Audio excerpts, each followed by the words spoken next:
Hi guys, James from Gainmore Solutions and welcome to this video. I wanted to cover off today the reason businesses may decide to use a business coach.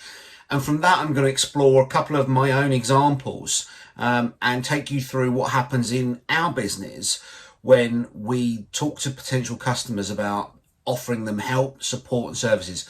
So we'll start with the question, would you spend £3,000 on your business to generate about £1.3 million in turnover? I think the answer is yes. And the reason I say that is one of our clients has done pretty much that. They've invested in their own business development and in their own skills development about £3,000 with us as a business.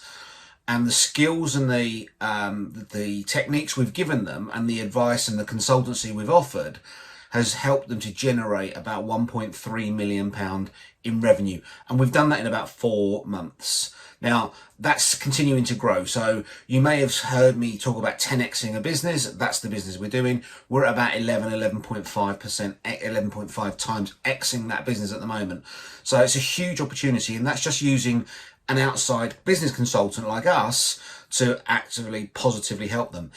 But the question is, who do we work with and would we be a good fit? So just thought I'd cover that off. So who do we work with? We segment our customer base into 6 key areas. So we work with people in the trades, so builders, plumbers, electricians, carpenters, all of that sort of side. We work with professional services, so accountants, solicitors, doctors, dentists, therapists, chiropractors, all of those sort of people, so that's more technical. We work with hospitality.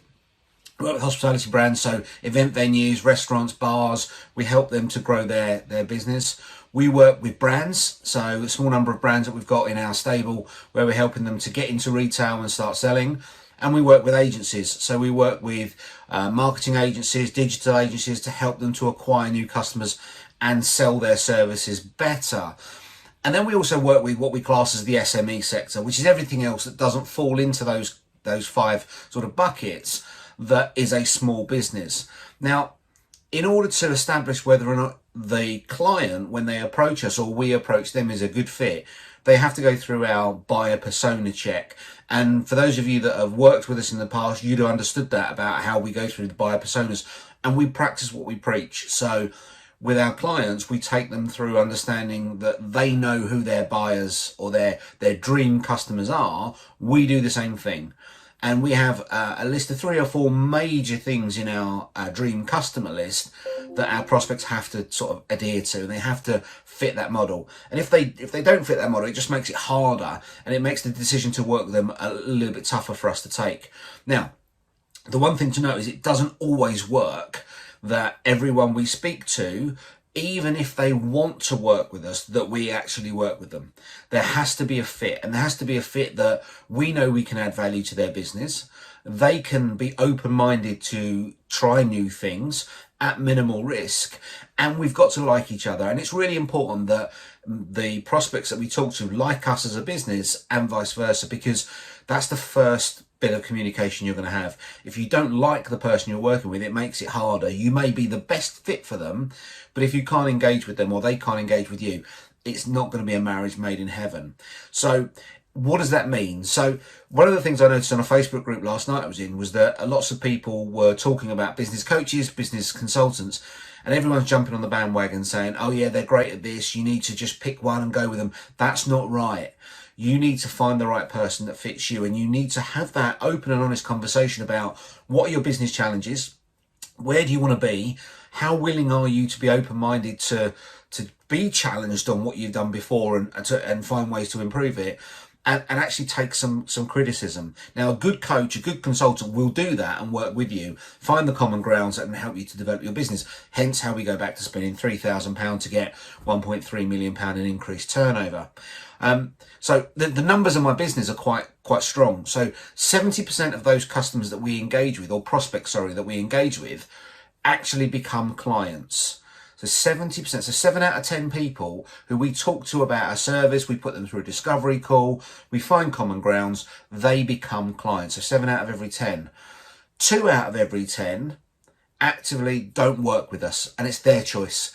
They decide not to work with us because the perception is that the product that we offer and the solutions we offer and the help and support should be free. Never going to be free, guys, let's be honest. Is overpriced.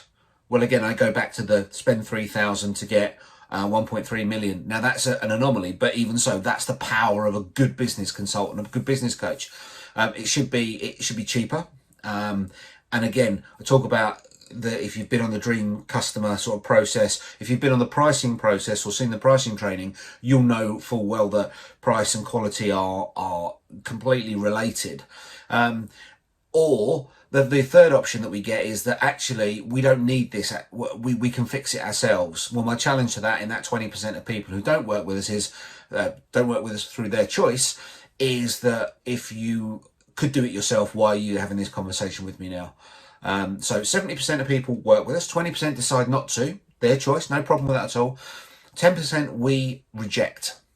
Now, most companies will be sitting there going, why are you rejecting business? It's cash. It doesn't fit.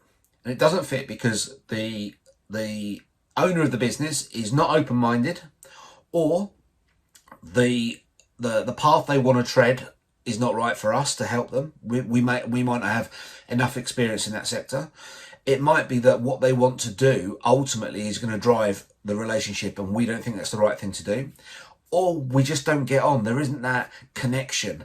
Yeah, and it's a little bit like dating. If you find someone that you don't get on with on the first date, you don't go on a second date with them. It's really simple. And that's the situation. So 70% of clients or prospects that we talk to become clients. 20% reject us because they decide they don't need us, don't want us, can't afford us, don't see a value in it. That's fine. That's their choice. 10% we reject because we don't want to work with them.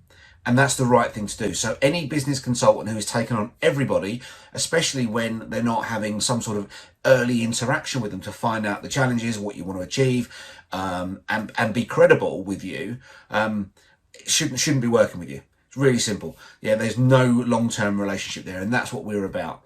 So the key takeaway today is, if you're thinking about using a business coach or business consultant, is have the conversation with them and explore lots of them. Yeah, I'm not saying that you come to me first and you talk to me and that it would fire.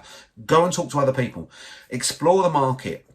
Find someone that you can actually be open-minded with and want to develop your business with. Someone who's credible, someone who's got a backstory and a back catalogue of huge successes, and then invest and be open-minded to the challenges that they put in front of you. So James from Gainmore Solutions, and I look forward to speaking to you next week.